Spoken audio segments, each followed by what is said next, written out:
everybody, it's Casey here, and you know what time it is. It's time to talk about Shadowhunters.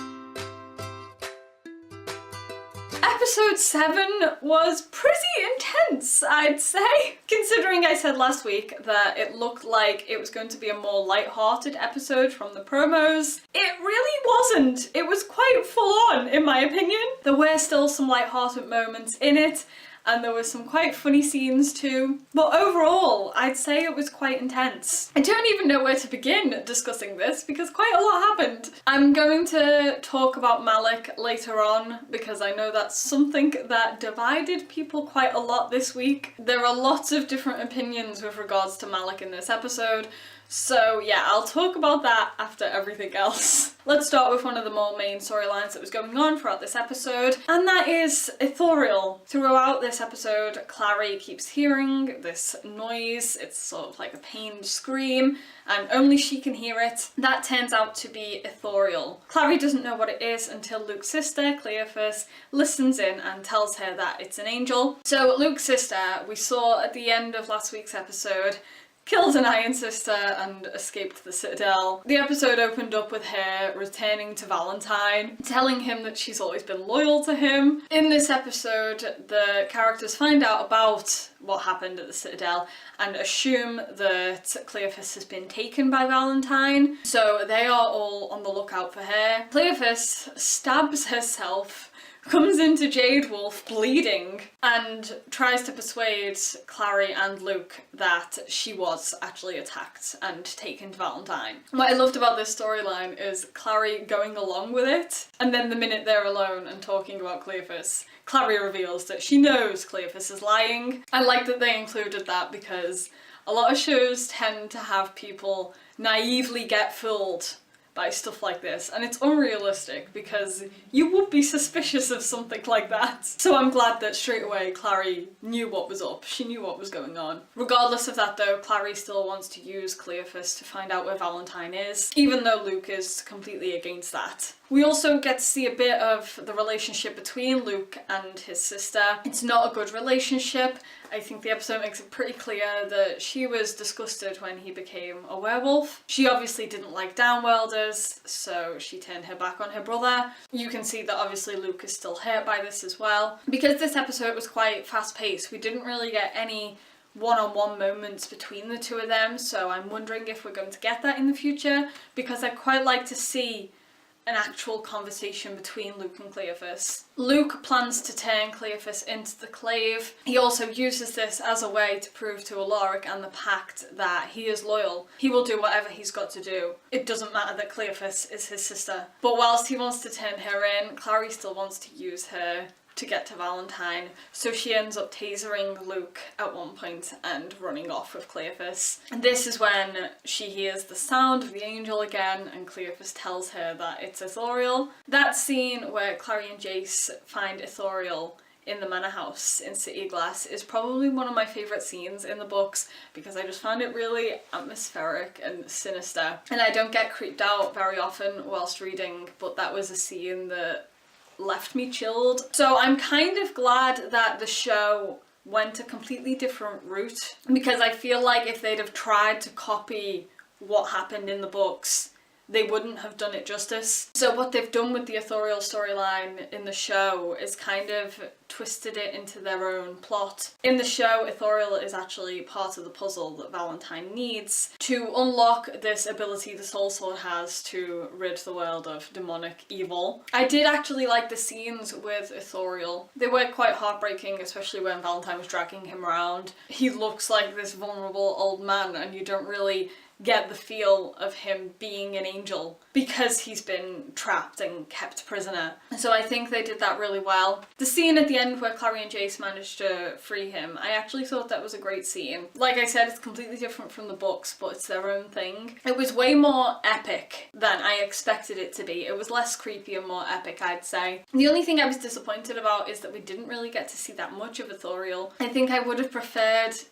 him to have been shown maybe a couple of episodes ago to just foreshadow this. I think it would have been good if it was a more long-running plot. But overall, I like what they did with Authorial in the show. At the end, whilst Jace and Clary are freeing Authorial, we have this scene between Luke and Valentine. I really like this scene between the two of them because it was a reunion for them and it was quite raw and emotional as well. You have Valentine accusing Luke of all these things that he genuinely believes he did. He thinks Luke stole Jocelyn from him, which of course is bullshit, but that's Valentine's logic. And I think you can really see how torn Luke is in this moment as well. You know, at the end of the day, Valentine is still his past. He still probably feels a bit responsible for everything that's going on. I really enjoyed seeing Luke more badass in this episode as well. He's always stepping up and doing what needs to be done. Another one of the main storylines in this episode was Izzy's struggle with Yin Fen. I'm finding this a really heartbreaking storyline, but a very good one as well. I think Emerald Tuvia is playing it brilliantly. In this episode, Izzy is desperate for Yin Fen, goes looking for it in Victor's office and sees that he doesn't have any. So she ends up searching for it amongst stealers in the Shadowhunter world. She goes to see somebody at Hunter's Moon about getting some Yin Fen. And while she's there, she ends up seeing Magnus. And we had this really great scene between Izzy and Magnus. She tells him that she's on a Yin Fen mission for Victor, and Magnus clocks straight away that she's not telling the full truth. What I also loved about this scene is that we got a mention of Jem. I was wondering if somebody was going to bring up Jem with regards to the Yin Fen storyline, and we got it in this episode. Magnus mentioned his friend Jem. I'm so happy we got a mention of him. I love Jem. Jem is my number one. I just love him so much. Also, low-key wondering if we're going to get Brother Zachariah at all in the show, because Brother Jeremiah is dead now, and we know that in the books, after he died, we ended up with more Brother Zachariah. So, yeah. Can we make that happen, please? Because I'll cry. I'll cry. I will. Magnus does end up telling Izzy that vampires often deal in Yin Fen, so this gives her the idea to go looking for it from vampires. She has this scene with Simon in Hunter's Moon as well. When he's talking about how anxious he is for his date with Maya, she says that Shadowhunter blood helps anxiety because she wants him to bite her. She turns it into a joke at the end, but you can see how serious she was being. She is literally willing to do anything to get more of this drug at the moment, and it's so sad to see her character this way because we're used to her being this feisty, independent, badass character, and now she's slipping downhill so quickly because she's reliant on this drug. So like I said before, I love the way Emerald is playing this because it's so genuine. So this episode wasn't exactly kind to poor Isabel. She even had a fight with Clary. She confronts Clary about hiding her rune ability, and she ends up really snapping at her, saying they're not really a team anymore. It's hard to know whether that's Izzy's genuine hurt or whether it's the Yin Fen making her more irritable than she normally would be. But I do like that she pointed out how she's always helping Clary and supporting Clary in what she wants to do. Because when you think about it, Izzy's probably the closest friend that Clary has in that institute. Izzy is closer to her than Jace in a way, really. Because last season it focused on Jace and Clary's flirting, kind of. At the end of the day, Clary has actually spent more time getting to know Izzy than anyone else. So you can understand why Izzy would be hurt at Clary not opening up to her. Elsewhere in the episode, we have Simon's disastrous love life. At the start of the episode, you see him trying on shirts for this date with Maya, and we have quite a tense scene between him and Clary. I'm trying to figure out whether Clary is actually starting to get envious or whether she's just got a lot on her mind and wants her best friend, because it didn't seem like she was annoyed about him going on a date. It seemed more like she needed someone to talk to. So I'm wondering how she's going to react next week, because judging by the promo, Simon's actually going to tell her about his feelings, because I honestly don't know whether she has romantic feelings for him. So we'll see how that goes. And Simon's storyline was the more light-hearted storyline in this episode. We had some great scenes with him in Hunter's Moon whilst he's waiting for Maya to finish her shift. That scene with Jace, that was hilarious. He's trying to give Simon some advice on women and basically just tells him to stop being himself. I really love that scene between the two of them. It was so funny. And I absolutely love scenes between Simon and Jace. I just need more of them in the future because they are great. Poor Simon tries to imitate Jace. So when Maya actually does finish her shift and is ready to start this date, Simon's just sitting there like a cold statue. Oh, bless him. Why would you listen to Jace in the first place, Simon? Really? Of course, Maya's not having any of that crap and just walks out on him. I love Maya. She's so great. Later on in the episode, when he apologises for how he was acting, we find out that Maya knows he's actually got feelings for Clary. And I absolutely love how they worked that, because instead of her being jealous and disappointed that she's not going to date Simon, she immediately tries to give him advice. She encourages him to open up about his feelings, and I just thought that that was really sweet. I like that the show took that route instead of making Simon date Maya simply because she was interested. They're not making him date somebody when it's not what he really wants. So I'm really happy that they did that. So I want to talk about Jason this episode because I thought that he was actually really funny this week and a lot more like the Jace I expected to see in the show. I will say that the scene with the girl in Magnus's apartment wasn't entirely necessary. Scenes like that just make me uncomfortable in general anyway, which is probably why I didn't like it. But showing him jumping around with different women, flirting all the time in Hunter's Moon, this is his way of coping with everything that's going on. And I like that they're showing he's not really into what he's doing, he's just doing it because it's a distraction. You get that feel from it as well when he has that conversation with Alec, when Alec walks in on him and tells him they need to go. Alec tries to tell Jace that this isn't him, it's not what he's like. Jace is just doing this because he doesn't know any other way to cope, basically. I did like though that when Luke came into Hunter's Moon to tell Jace that Clary was in danger, he immediately snapped out of it. It shows that he's just willing to drop everything to help Clary. So let's move on to the Malik storyline in this episode. The episode starts with them coming back from somewhere. They've been travelling around. Alec has bought Magnus a gift and gives it to him back in Magnus's apartment. It's just a little Lucky Charm type thing. Magnus is obviously very touched by that.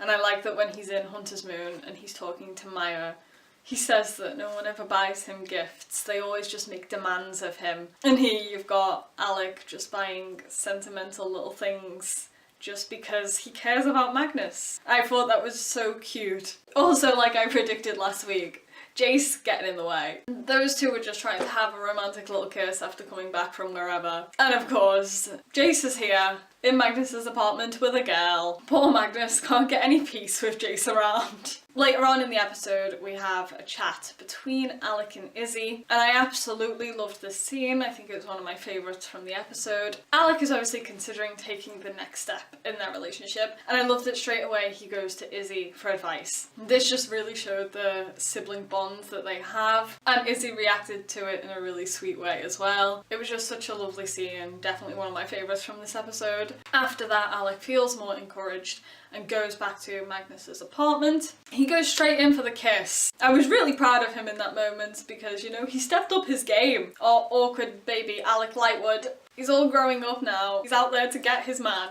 There is a little conversation between the two of them where Magnus is trying to make sure that this is definitely what Alec wants. And then he also says that he's vulnerable about it as well. He says that, you know, he feels differently about Alec than he has done with other people in the past, and he doesn't want to lose Alec. Alec reassures him that it's what he wants and kisses him again. This is a thing that people had a problem with. I will admit that I didn't realise it was an issue until I went online and saw the reaction after the episode. The problem that people had with it was that Magnus didn't really consent to Alec and that it wasn't what Magnus wanted. I didn't really take the scene in that way. When Magnus spoke about his vulnerabilities, I didn't see that as his way of rejecting Alec. I just saw that as him wanting some reassurance and also a way for him to reassure Alec as well. To me, it felt like Magnus just wanted assurance from Alec, and that when Alec kissed him that second time, Magnus was okay with it then. He did kiss him back and he didn't say anything else on the matter. The thing is, we didn't even really see the full scene. We only really saw a section of it. There could have been more conversation that we never got to see. I would have liked to have seen more talking between the two of them, but I don't feel like that was a step too far. But we've had a lot of developments in their relationship and a lot of communication between them in the past. So it didn't really bother me as much. Also, I don't really want to make judgment about it until we've seen next week's episode, because we don't know what happened after that second kiss, and I assume we're going to find out next week. So we don't really know the full story yet. There was just a lot of divided opinions about it, and I didn't really know what to make of any of it. Another thing that people had issues with is that we didn't get enough of Malik. This episode was kind of marketed a lot on Malik, but as was said on Twitter after the episode, that didn't really have anything to do with the production team and the writers and so on. That was just a marketing team. So the marketing team did big up the Malik, but I was disappointed in the amount of people complaining that we didn't get to see anything more intimate between Magnus and Alec. I don't know whether people were expecting to see them in bed or something, but I've seen people online saying that they were fine showing Jace in bed with that woman, but they didn't show anything like that with regards to Malik. With Jace, it was just a fling, and it made it pretty clear in the scene that that wasn't important at all. Whereas with Magnus and Alec, it's a bit more important. It's an awkward one, so I suppose I don't really know where I stand on the Malik drama. I wasn't really disappointed. I suppose I can see why some people were. I don't know. I don't like drama, so generally I avoid it. And I'm also terrible at trying to talk about stuff like this when there are lots of people who have very strong opinions. I hate trying to voice my own opinion, especially when I don't really have one, because I'm really not as articulate as most people, and there are lots of people, especially on Tumblr, who can explain these things and make their points a lot better than I can. I can't make points for shit. I don't really know why I do reviews, because I'm terrible at this stuff. I just like talking about things that I'm passionate about. It doesn't mean I'm any good at it. So anyway, they were kind of the main things that were going on in this episode. That's all I want to talk about at the moment. I'm predicting that a lot of you have strong opinions on this episode, so please feel free to unleash them down in the comments. I like seeing all sides of people's opinions, as long as it's polite. I don't like fighting. So yeah, please do let me know all of your thoughts. Next week's episode looks very intense. I think this Clary and Simon storyline is going to come to a head next week as well, so we'll see how that goes. Thank you guys so much for watching. I will see you next time. Bye!